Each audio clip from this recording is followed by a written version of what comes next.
Yo, you are tuned to KNON 89.3 FM, the voice of the people, and I am honored and just all ecstatic and glad this gracious brother decided and to allow me to interview him, my man Merkaba. How you feeling, man? Feeling great, feeling great. That's a great intro. I appreciate it. Indeed. So yo, man, you got uh a lineage that transcends uh, a lot what people might know about you just at this spot. You know, just hearing the name now. Before then, it was Merc Versus, and so let's get a little bit on just the beginning days of your journey here. You mean as far as when I first started taking the craft seriously? Yeah. I would say, well, when I was young, I was a big fan of like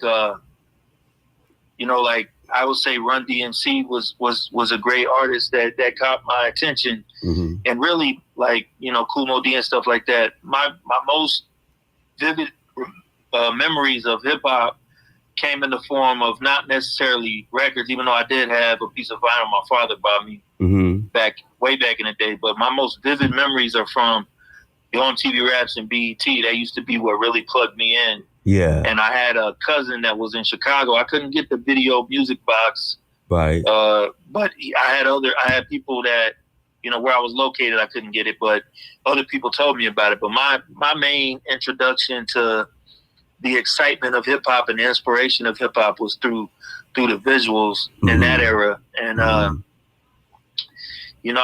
remember all the great videos from the late '80s, early '90s. I mean, just off the top of my head, I remember Rakim had a joint with he guest featured on a Jody Watley joint, Friends. Yeah, indeed. Jody Watley had this song called Friends, and Rakim had on the crown and he had his jewelry, and he was, standing in front of the universal flag. And, that was, I was trying to interpret these things when I was young. So it was a learning experience. But when I first started picking up the mic, it was around the era of, I say the mid to late 90s is when I actually first started, getting on, performing on stage and, wanting to record music and release music. That's a beautiful beginning. Okay, so we got the visual. All right, we see everything. Where were you getting the text from? Like, okay, so now you got to find people, like-minded people. So where'd you find these like-minded people at? These my people that I was dealing with were all based on high school friends. Yeah. And family. Like one of my cousins, he's my cousin by marriage, goes by the name of Golden Eye. Back then, I think he called himself. You know how MCs change names over the years. Indeed. He called himself Divine at one point in time. But me and him were really building on, trying to create and figure out how to create hip hop. Right. We had a few people. I'm in a small college town, Muncie, Indiana. Yeah. About an hour northeast of Indianapolis. So we didn't really have. There were people that were doing stuff here in town before us, but not to the level that we wanted to do it. Yeah. So in a way, we were kind of self-taught. We were learning it as we went along. Yeah. And we formed a crew back in the day, and it was called, I was in high school, it was called Underground Logic. Yeah. And which it was consistent dope. of, thanks. But it was consistent of probably about 5 or 6 people. There was a DJ down with us, DJ Fresh. I still talk to him. He's down in Oklahoma City right now. And my cousin Golden Eye, and there was a cat named Phenom. There was a cat named Carlito. And we even had a singer with us named Neil. Indeed. And that was when we were like the early years, still trying to figure out actually how to make the songs. And we were trying to be original. That was really a prominent point in what we were doing, is we wanted to sound different and unique. Indeed. So let me ask you, what were you using for music at that time, or how you were making your music? My earliest beat making process was with a Ensoniq EPS 16 nasty. plus. Word. Yeah. Mine was ASR 10. Yeah. And I moved on to the ASR 10 eventually. Indeed. Yeah, I moved on to the ASR 10, but you know, I had you know, I was a big fan of. I came up reading comic books. I was a big comic book nerd when I was younger, and when I got older, that kind of transitioned into like hip hop and hip hop publications. And I used to always like to read interviews and read liner notes of CDs and things like that, you know? Yeah. So in the liner notes and in the interviews, I would learn who was what, who was the mixing engineer, who was the producer. And I heard certain producers like, I remember I read an interview with RZA, and he was talking about how he was taught by like RNS and this cat named Easy Mo B, who's very well known as far as, you know, he's worked with Biggie, and he had a group called Rapping is Fundamental back in the day. Yeah. And I was reading the interviews, and it was saying, you know, ASR 10. So we ended up connected with this kid locally. We didn't even know him. My cousin just met him. My cousin was working at a grocery store, and he just bumped into this cat that was a little older than us. And they got to talking, and he found out that he had some equipment, and he was working on beats. And we kind of, you know, took it off from there. We learned, we taught him basically the sound that we wanted to make, and he taught us the more technical side of how to make that sound happen. His name was Spy. We ended up giving him the nickname Spy. Word. Now, let me ask you this here. Let's see. For those who, let's talk about the name. And the way it's spelled now, and some of the transitions that you've gone through. So Merkaba is what we go by now. But before then, how long ago Merk Versus? When was that a part of it all? Merk Versus first came about in like 2007. I had my first official release as Merk Versus. It was called The Word. And that name came about. Before that, I was calling myself the Deadbeat Poet, right? Word. And it was going along with the theme of being a poor righteous teacher. Indeed. But as time went on, I didn't really want to be, you know, misconstrued as being a deadbeat. Yeah. You know, because I take care of my children, you know. Indeed. And so I was like, you know, I tried to think of a name, and the name Merk itself came from graffiti. I experimented in all of the 4 elements of hip hop. I remember back in 2nd grade in the rec room at Garfield Elementary, you know, spinning on my back and trying to, you know, emulate what I saw in some of the movies, you know, as far as breaking. And I experimented with, I've always been a visual artist as far as drawing and sketching. So I tampered with graffiti a little bit, and salute to all the graffiti artists. When I was a part of Zulu Nation, I had a lot of friends in Fort Wayne that were heavy into the culture and very great, prosperous graffiti artists. Word. You know, but that's where that name Merk came from, and I just added the verses to it because initially it was Violence Expressed reveals someone under stress is what it stood for as an acronym. But Indeed. No doubt. And it also meant Merk versus Merk. That was the full name, Merk versus Merk. It was about the inner battle with myself. You know, merciless versus merciful is what it meant. Indeed. So sounds comic bookish, you know what I mean? Like you dwell with it. Yeah, the inner conflict. Indeed. And so, yeah, you know, and speaking of the comic books, you know, I remember like, I was a big Marvel comic fan, like, you know, the X-Men, the Inhumans, and Daredevil. My favorite was not Submariner, but Silver Surfer. That was my favorite. Yeah. Him and Black Panther.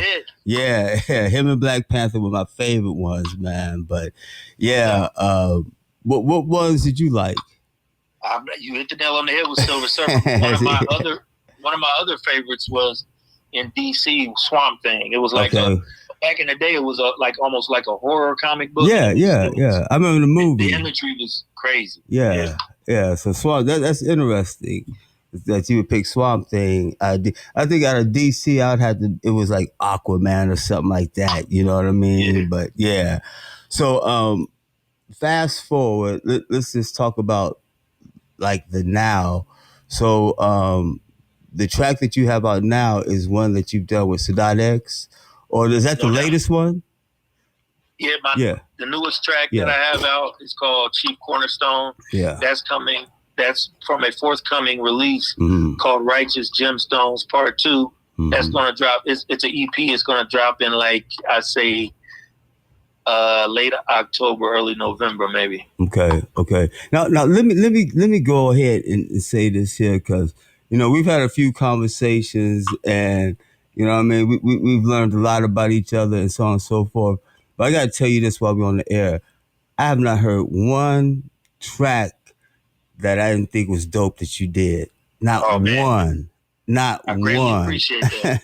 Seriously, man. Like, yeah, man. You're an upper echelon MC. Seriously, you know what I mean. I really appreciate it. Indeed. And it's funny because we both come from that same kind of part of town. You Indiana and I'm Ohio, and that's some crazy. Like you talk about being out in the wilderness. No doubt. You know what I mean? And to find that. And so you've had some connection also. Like I said, your newest one was Sadat X, but you've done things with Killer Priest and other members of Wu-Tang. Oh, definitely. I've worked with, I've actually shared the studio and stage with a few prominent artists. I did some production work not too long ago with Solomon Childs, who's affiliated with Ghostface. Yeah. I've done shows with people like Capadonna and Killer Priest. Of course, I've done multiple shows with him, and I've actually done. I did a song with him I released about a year and a half ago called Gladiators. That was another single, and that was, he co-signed that to be on his label Proverbs Music. So he's actually a friend of mine. I talk to him pretty often, and I've known him for about 15 years. Indeed. And also I've done tracks with people from like Kill Army. Papa Wu was on a project I did. Papa Wu. I can't forget Inspector Deck. I did a song with him. Yeah. Indeed. That's one of the generals. That's one of the main members. That verse was actually a blessing from a producer I work with. He really, his name's Falling Down. Yeah. He's affiliated with Kill Army, and he really believed in me and said, I'm going to reach out to my man Deck and see if he'll throw a verse on this project, and he did it. Wow, that's fantastic. So yeah. So like. I know from where I sit that sounds major, but for you, how does that make you feel, like working with some of these artists? You know what? I will say that it's a bittersweet story, because when I got into the industry, I was shell-shocked, and also, what they say, it's when you see somebody that you look up to, like you turn into like your eyes glaze over. You're like, wow, this is really that person. Yeah. But that really didn't last long for me, because the bittersweet part of it is the industry kind of like it was like a whack environment, It gets sour. It can put that sour drop in it. Yeah. So, but I'll say one thing as far as the thing that was like a spiritual experience to me was when I went to New York. I think it was 2016, I believe, for the Zulu anniversary, and I ended up meeting Kool Herc and Jazzy J and a few others. I met Grand Wizard Theodore. So that right there kind of takes the cake as far as that's like, to me, it's like a pilgrimage. Indeed. And that was like a real dope experience for me. Indeed. Yeah, man. Like we were talking on the phone earlier during the week, and we both surmised that the industry is whack as it could ever be, and it just ain't a cool environment. It never has been. I don't care what genre you've been in. It's just it's some foul stuff. So. Yeah, like the main thing about it to me is that, now we live in an age where we can go independent. We can reach directly to the fans because of technology. We can get our music directly to people that like us and stuff through social media. But it's still, when it comes in terms of doing shows, like sometimes the promoters can be on some shiesty business. Yeah, indeed. And like let me, since we're talking about the industry and the direction. One time we talked, when we were talking, you said that you had a live band, and I've always thought that that's where the next frontier is for hip hop, is live instrumentation. How do you feel about that? Yeah, definitely. I mean, to be honest, I've always had instruments around me. I didn't really have a lot of family members that were musicians per se, but I remember I have pictures of me when I was a child alongside small organs and guitars and stuff like that. And I had instruments around me. I always had a love of music. It was constantly being played around me since I was a child. And it was always my dream, believe it or not, when I first got into hip hop, if I was thinking about being a performer, I always wanted to have live instrumentation around me. And part of the inspiration of that was there was a joint by one group that really made me think that would be an awesome thing to do is Stetsasonic, because they were backed by a live band. They were considered, I think, the first hip hop band actually. And they're talking all that jazz, the joint No BS Allowed and stuff like that. You know? And I was blessed enough to do a song with Fruquan actually. You know? We had talked about that. Indeed. And what was the name of that track? It's Mausoleum. It's a joint called Mausoleum. Yeah. And I actually produced that one. Oh, word. Okay, see, look at you. Yeah, I was going to tell you what I call them Renaissance men. You know what I mean? They can do it all, breakdance, graffiti, you know what I'm saying, cut on the, you know what I'm saying, MC. Yeah, I call you all Renaissance men. So, check this out. What I'm going to do, I'm going to play another track here, and I'll play the, all right, the cornerstone. We're gonna do the cornerstone, all right? Yeah. And then we're gonna come back. We'll go to break, and then we'll come back, and then we'll talk a little more. And I got that question I'm gonna ask you. All right. All right. All right. No doubt. All right. Peace and blessings. Just hold on the line. All right. All right. All right. Peace.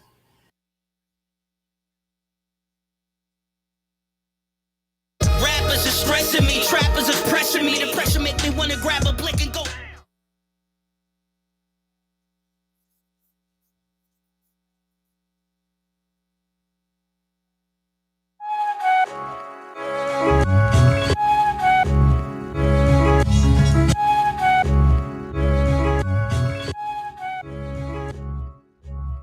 Too many justice, the scepter, the royal court and throne should be respected, so be yourself and support your own. Dust to dust, you will die alone. We were born alone. Ashes to ashes on microphones, I'm the cornerstone. Welcome to the rebellion, we go to war with clones. Make them pay like old days when they had quarter phones. The black samurai cutting swords through bones. Don't ask me why you hit the battle cry when horns are blown. Antelopers want to infiltrate the border zone and intercept the contraband substances that are foreign grown. But I'm attacking with the force of known Sagittarius, shooting arrows and stinging Scorpios. Master builders still forming the castle pillars. Aerosol artisans wearing a mask with filters. We become butterflies from caterpillars. Became civilized in the realm of the savage killers. Start the quest. It ain't too many artists left. Embark to destination unknown. Location marked with X. We paid dues without a credit card or check. The chief cornerstone when you building with architects. Start the quest. It ain't too many artists left. Embark to destination unknown. Location marked with X. We paid dues without a credit card or check. The chief cornerstone when you building with architects. I almost died on the operating table. My aortic wasn't almost able. If you can do music on your own, F the label. And I don't deal with politics. To me, it's a pile of tricks that's been run by dicks. I'd rather watch the Knicks and Netflix. My household is strong, I converse through song. But these hands work. A smart spouse is a perk. Because two heads is better. My daughter ran track in school and I let her. She won a silver that was trash in the fans. Who was seared by his mans. The cornerstone of this world is Trip. I feel like Jesus with his clothes ripped. Like Jesus hanging on the cross. For words, I'm at a loss. I'm smarter than my boss. It ain't too many artists left. Embark to destination unknown. Location marked with X. We paid dues without a credit card or check. The chief cornerstone when you building with architects. Start the quest. It ain't too many artists left. Embark to destination unknown. Location marked with X. We paid dues without a credit card or check. The chief cornerstone when you building with architects. Start the quest. It ain't too many artists left. Embark to destination unknown. Location marked with X. We paid dues without a credit card or check. The chief cornerstone when you building with architects. Start the quest. It ain't too many artists left. Mark to destination unknown. Location marked with X. We pay dues without a credit card or check. The chief cornerstone when you building with architects.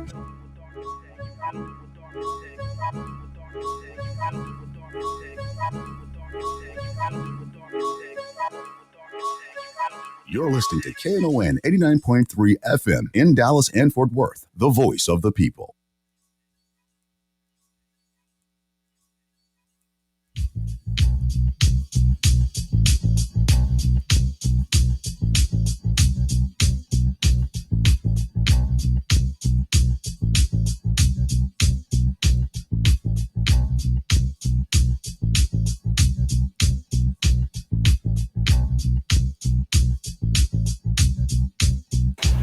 No doubt, you're tuned to KNON 89.3 FM, the voice of the people, and we're back with my man MRKBH. And yo, man, your acronym or way of spelling. Let's talk a little bit about the name. And okay. Yeah, so how is that? How'd you come to the spelling and all that goodness? Well, I was aware of the term Merkaba through it's like Hebrew mysticism. Mm-hmm. It's like Merkaba means chariot, and it's like the throne, the mobile throne of God. You know, it's like a vehicle for the Most High. You know, it could be a war chariot, or it could be, you know, just a throne, a glorious throne. Yeah. But I was considering, you know, the name as you know, I think that getting your words out and trying to speak to the people with pure poetry, with a purpose, that it's something divine, and hip hop is the vehicle for that. So that's where Merkaba plays into it. And the spelling, initially, it was all completely spelled out MERKABAH, and I had ran into some issues. Nobody really approached me about the name, but I had seen online there was a few people that had a similar name. One of them was actually a rapper, and I think one of them was just like a philosopher online. And I decided to remove the vowels out of the name, and also it left me with MRKBH, and that eventually developed into an acronym: May Rivals Kneel Before Him. And that to me is like a prayer. That's me asking. It's like set a table for me before my enemies, you know, like indeed. Something like that, where it's like you want protection. It's a protective prayer. Indeed. Yeah. So your name is your armor. No doubt. Indeed. So yo, man, we're gonna go ahead and end this up. I got one more track I want to play from you, but I want to ask you this question. I always ask everybody this question. Okay. In your journeys, what is it that hip hop has revealed to you? All right.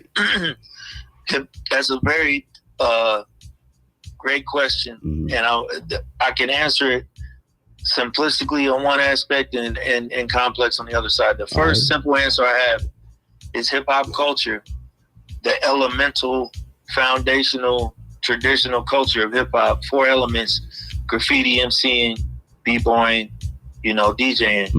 That has taught me to never give up, and that the craft is something that's meant to be studied and mastered and perfected. And the only person that you have to hold yourself up next to when judging yourself is yourself. Indeed. Because it's a constant elevation and evolution of who you are, and it's all about betterment of self. Indeed. Now, with that being said, the business side of hip hop, I would say, has taught me to always watch my back. Imagine that, huh? Yeah. And like we've all had bad business dealings in the whole thing, and have you had some you don't even have to talk about, but something that like, man, I cannot believe this. You know, has there ever been anything like Yeah, there's been opportunities that have been I'll put it like this, without naming names. I will say that somebody offered me to get signed to a label that I really felt like I would fit at this label. Right. But they wanted me to pay them cash, and it wasn't a whole lot. It was, it was 4 figures. But yeah, when you come up in the game, when I'm observing the game as a youth, I'm like, I was always, when I was younger, like, man, if I meet KRS-One, I'm gonna rap like this, or if I meet the RZA, I'm gonna rap like this. And it turned out that that doesn't even really matter. Yeah. It's about who you know, how good your accountant is, how good your lawyer is, and how well you can, how much money you got, really. Yeah. For a lot of situations. Yeah. And we talked a little bit about that and saying, along with that, being in the right place at the right time. And that doesn't necessarily make it right, but you're there for the opportunity to happen. So at best, Yeah, so but cool. People always use that. I've heard this in like, as far as promoters with shows. Yeah. People always say, it's a business. It's a business. Yeah. Well, the thing is, I understand that hip hop. I mean, the music business is half music and half business. Mm-hmm. But the thing is, music comes from a place.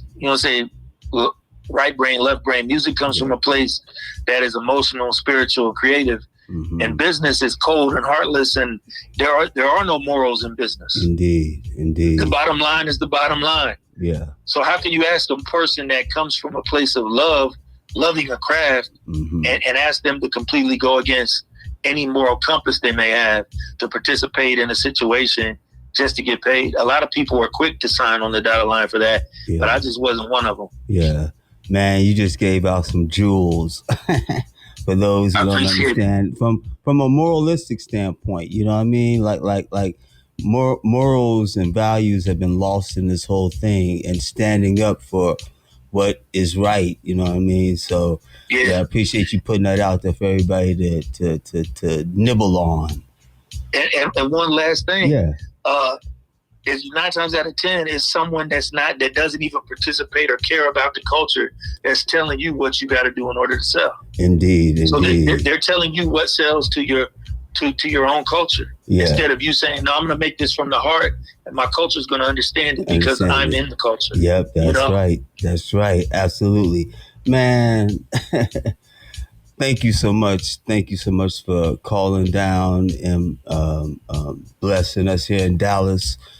And we'll be talking real soon, man. Anything else you want to say to the listeners out there? Any websites or anything like that? Information that they can find you? Yeah.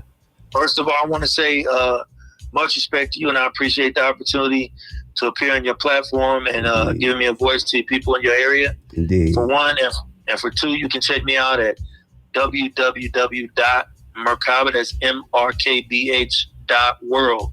Mm-hmm. And you can find out all my newest songs and order my music and stay in touch and watch a few videos. And it's the world of Merkaba. Indeed. Merkaba, thank you so much, my mellow. And we'll be talking soon. And talk to you soon, all right? All right, peace. All right, peace and blessings. All right. That was something else, I gotta tell you. It's been a while since I did enthralling interview as such, so I'm glad for that. Let me see what I got going on here. Hold on. Yeah, he's still on the line. Hold on, all right? All right.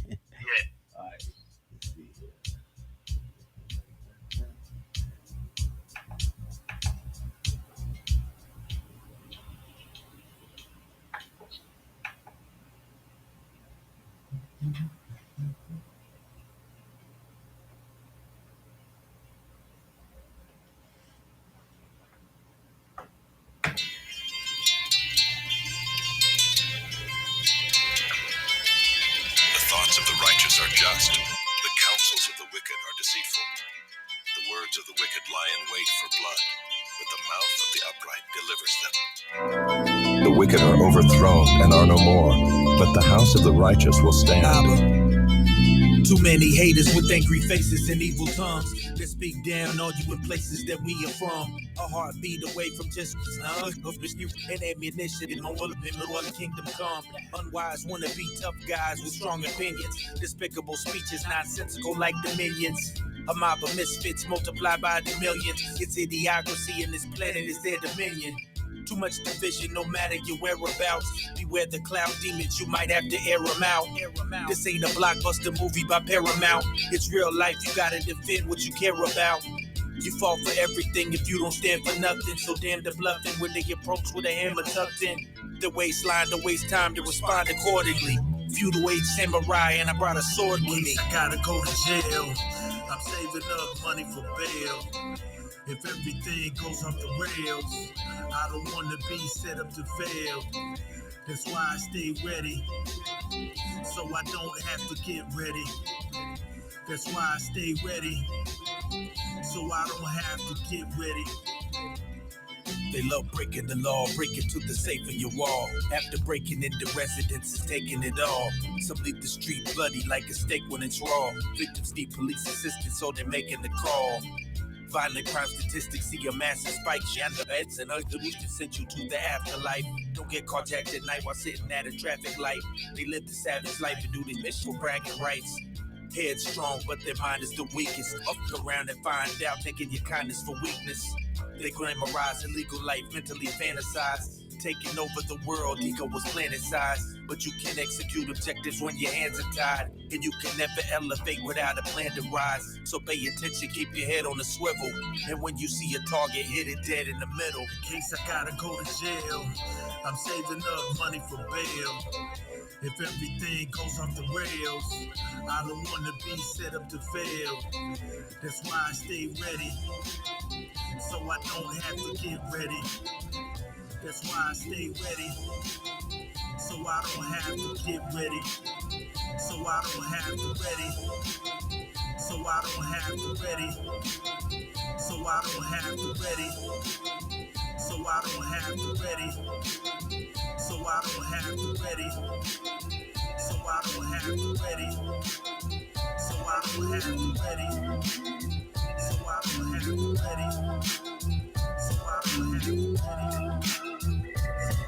ready.